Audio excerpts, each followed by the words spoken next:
পুজোর পর যে ফুল ফেলে দেওয়া হতো এবার সেই ফুলই তৈরি হবে ধূপকাঠি। শুধু তাই নয়, কালী মন্দিরের প্লাস্টিক নিয়েও নেওয়া হয়েছে বড় সিদ্ধান্ত। কি বদল হতে চলেছে দেখুন পুরো রিপোর্টে। মন্দিরে যে ফুল মালা মাননীয় প্রধানমন্ত্রী শ্রী নরেন্দ্র মোদীজির দেখানো পথ স্বচ্ছতা সে স্বাগত। আগে রাজ্যকে পরিষ্কার করতে হবে, তারপরে উন্নয়ন, তারপরে সবকিছু। নর্দমা পরিষ্কার করলেই দেখা যাচ্ছে শুধু গুচ্ছ গুচ্ছ প্লাস্টিক। আমরা একটু শিখছি না, শিখিনি। আমাদের ছেলেমেয়েরা একটু বেশি দায়িত্বশীল আমাদের থেকে, কিন্তু আমরা বড়রা ওই যেটা স্যার বলছিলেন, সুব্রত স্যার, যে গাড়ি থেকে দামি গাড়িতে চড়ে যাচ্ছি কিন্তু গাড়ির কাঁচটাকে খুলে লেজের প্যাকেট, ডাব, পানের পিক বাস থেকে ফেলে দেওয়া হচ্ছে, গাড়ি থেকে ফেলে দেওয়া হচ্ছে। তাই আমরা, আপনারা জানেন যে 1 सितंबर থেকে স্যার हम लोग 1 सितंबर से पेनल्टी जारी कर रहे हैं। যারাই রাস্তায় ইউরিনেট করবেন, প্লাস্টিক ব্যবহার করবেন, নোংরা করবেন, থুতু ফেলবেন, তার জন্য মেশিন আনা হয়েছে। যেভাবে পার্কিং নেওয়া হয় সেভাবে মেশিন দিয়ে পেনাল্টি দেওয়া হবে।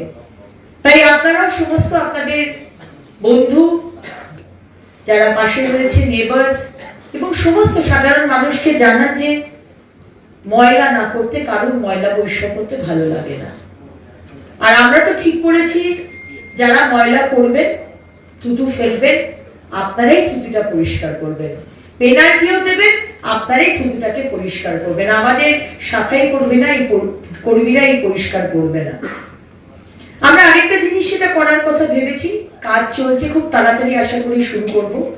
সেটা হচ্ছে মন্দিরে যে ফুল মালা যেগুলো নষ্ট হয় সেগুলো দিয়ে আমরা ধূপকাঠি বানাবো, ধূপকাঠি এবং আবির। सर हम लोग ये भी एक लिए है प्रोजेक्ट, जो मंदिर में हम लोग का बहुत मंदिर है, बड़ा बड़ा मंदिर, जिसमें हम लोग फूल माला व्यवहार करते हैं। वहां पर एक छोटा सा वर्कशॉप करके महिला लोगों को काम में लगाएंगे और वो डिस्कार्डेड फूल, यूज्ड फूल से हम लोग अगरबत्ती बनाएंगे और गुलाल बनाएंगे। तो ये प्रोजेक्ट আমরা এটা নিয়েছি। আরেকটাও যেটা আমরা ভাবছি, যেটা আপনাদেরও জানাতে চাই, যে প্রচন্ড পুকুরগুলোতে কচুরি পানা হয়ে যায়। हमारा जो वाटर बॉडीज है उसमें वाटर हाइसेंथ हो जाता है, जिसको हम लोग बंगाली में কচুরি পানা বলতে हैं।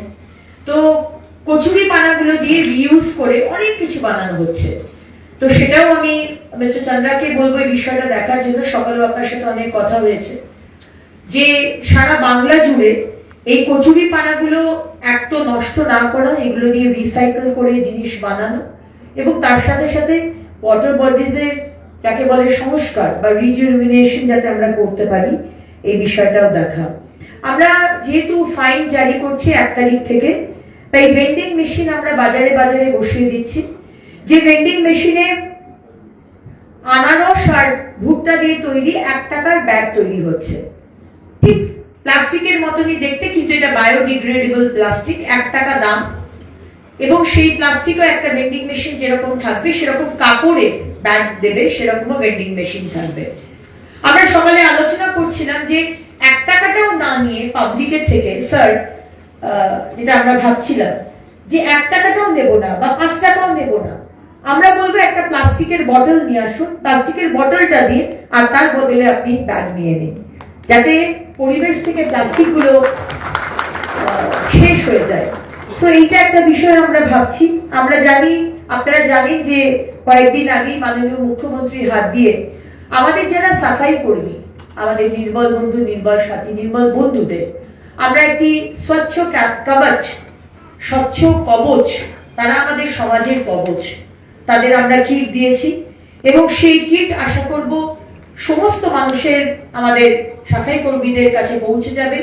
তার মধ্যে টুপি আছে, গ্লাভস আছে, বুট আছে, মাস্ক আছে এবং অফকোর্স একটা রেইনকোট আছে। তো সেই বিষয়টাও আমরা দেখে নিচ্ছি। ঘাটের দুপাশে স্যার আমরা দুটো বড় ঘোড়া রাখতে চাই প্রত্যেকটা ঘাটে, কারণ শ্রাদ্ধ যখন হয় তখন জামা কাপড় ছেড়ে সেগুলো ফেলে দেওয়া হয়।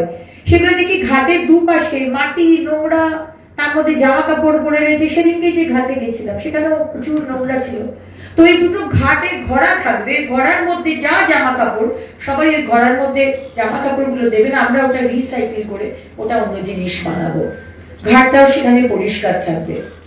আমরা চাইছি বাস স্টপ গুলোকে, যেগুলো আমাদের আন্ডারে, বাস টার্মিনাস আমাদের আন্ডারে নয়, কিন্তু bus stop sir, bus stop গুলোকে যদি রিসাইকেলেবল মেটেরিয়াল দিয়ে যদি করা যায়, বা বাস স্টপ গুলোকে এমনি যদি সুন্দর করা যায়, সেটারও আমরা একটা প্রজেক্ট নিয়েছি। পাইলট প্রজেক্ট হিসেবে আমরা কয়েকটা বাস স্টপ দিয়ে শুরু করব। আর মন্দিরে মন্দিরে শুরু করছি আমরা কালীঘাট মন্দির, দক্ষিণেশ্বর এবং নৈহাটির বড়মার মন্দির দিয়ে। প্রত্যেক মন্দিরে এবং মন্দিরের সামনে যে দোকানগুলো রয়েছে স্যার, সেখানে যে প্রসাদ দেওয়া হয় বা ফুল, সেটাই প্লাস্টিকের one time use bag plastic use করা হয়। সেখানে আমরা চাইছি, আমরা কথাও বলেছি যে আমরা ব্যাগ দিয়ে দেবো সেই সব দোকানওয়ালাদের, এবং তারা ওই আমাদের ব্যাগেই করবেন। অলরেডি ব্যাগের ডিজাইন হয়েছে। কালীঘাটের জন্য মায়ের যে কালীঘাটের মা, তার একটা আউটলাইন দিয়ে, দক্ষিণেশ্বরের মন্দিরে দক্ষিণেশ্বরের মায়ের আউটলাইন দিয়ে, এবং বড়মার যে কালী মন্দির সেখানে সেই মায়ের আউটলাইন দিয়ে একটি ব্যাগ ডিজাইন করা হয়েছে। খুব তাড়াতাড়ি আমরা মাননীয় মুখ্যমন্ত্রীর টাইম নিয়ে তার হাত দিয়ে আমরা লঞ্চ করব। এবং লাস্ট যেটা বলার, যে আপনাদের রোল, এক তো মানুষকে বলা, বাড়ির মহিলাদের বলা, যে বাড়ি থেকে যেন দুটো সবুজ আর নীল যে আছে বিনস না থাকলেও দুটো আলাদা জায়গা করে সেটা দেওয়া, সেটা আমাদের সুবিধা হবে। এবং আমি বারবারও বলে দিয়েছি যে যে বাড়ি দিচ্ছে না সে বাড়ি থেকে ওয়েস্ট কালেকশন হবে না। রাস্তার ওপর ময়লা ফেলা যাবে না, রাস্তায় কোনো ব্যাগ থাকবে না, স্পেশালি রেসিডেন্সিয়াল এলাকাতে। কমার্শিয়াল এলাকাতেও বলবো, এই নোংরা নোংরা ব্যাগ দেখতে জঘন্য, মাছি ঘুরছে, ওই রকম ব্যাগও যেন না থাকে, সেই বিষয়টাও দেখে নেওয়া। মানুষকে যতটা সম্ভব অ্যাওয়্যার করা, এবং স্কুলগুলোতেও যদি আমরা কোনো প্রোগ্রাম নিতে পারি যেখানে স্কুলগুলো বাচ্চাগুলোকে আমাদের বলা যে তারা তাদের বাড়ি গিয়ে, বাচ্চারা আমাদের থেকে অনেক বেশি রেসপন্সিবল, তারা বাড়ি গিয়ে তাদের মা বাবাদের বলবে যে তুমি বাড়ি থেকে আলাদা করে স্পেস দাও, তুমি রাস্তায় ফেলবে না।